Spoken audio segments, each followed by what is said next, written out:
Okay, let's now take you through breaking news that is coming in as of now.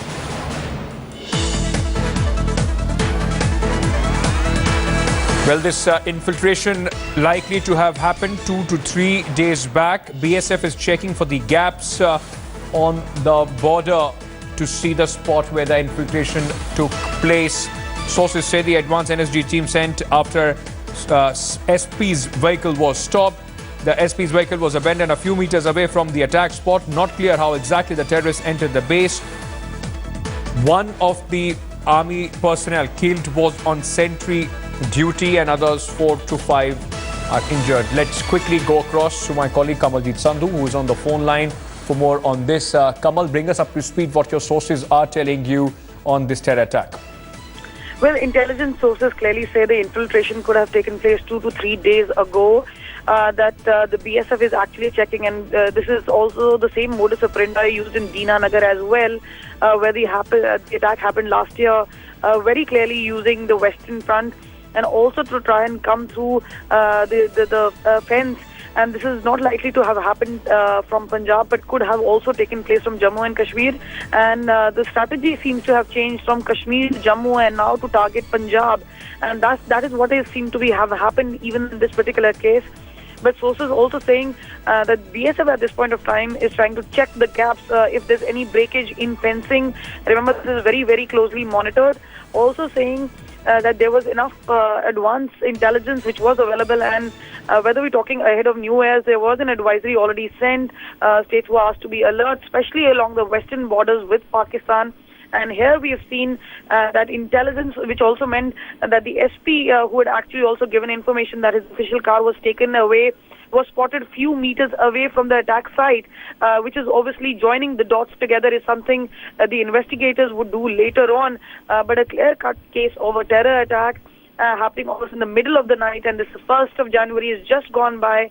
And even though there are many who are talking about Indo-Pakistan relationship, the changing dynamics, here is one step forward and 2 steps backward as far as Indo-Pak relations are concerned. And intelligence agencies had forewarned of this attack, and that's why Ajit Doval had actually already sent the NSG teams way back yesterday itself. And obviously they were closely monitoring the situation, and this is when the terrorists, they're still trying to find out as to how they could actually manage to get into the airbase. They've not been able to get to the technical part of the base. That's what we've been told by our sources. But yes, as I mentioned to you, Ankit, the analysis would be done much later. The operations at this point of time being closely monitored, yes, not just by the Air Force and the Army, but also by the Ministry of Home Affairs as well as the Defence and Ajit Doval himself. Kamal, this is very important information that you are telling us about these gaps that the BSF will have to look into, because it seems the same modus operandi has been used. They sneak in from from across the border and then go into a police station or a security installation, as they have done last year in Gurdaspur and now here in Pathankot. What else can you tell us about the operation that is going on? In fact, we also saw in one of the information that you have sent that one of the soldier who was killed was on the sentry duty. Well, definitely, the sentry duty personnel was killed first. Before these people could actually just manage to go in. This is obviously a surprise ambush sort of an attack. It's a Fedayeen attack. These people who are attacking, most likely what we've been indicated by sources is could be from Jaish-e-Mohammed.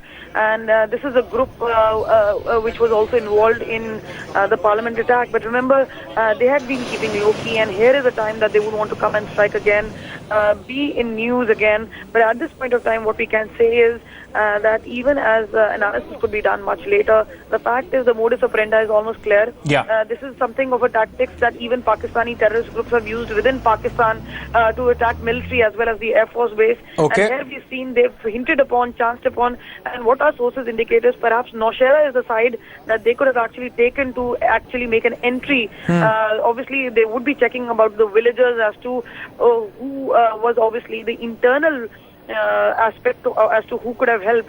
We know they use GPS devices. There is obviously a guide and a local recce done before such a big attack. But all this will come out much, much later.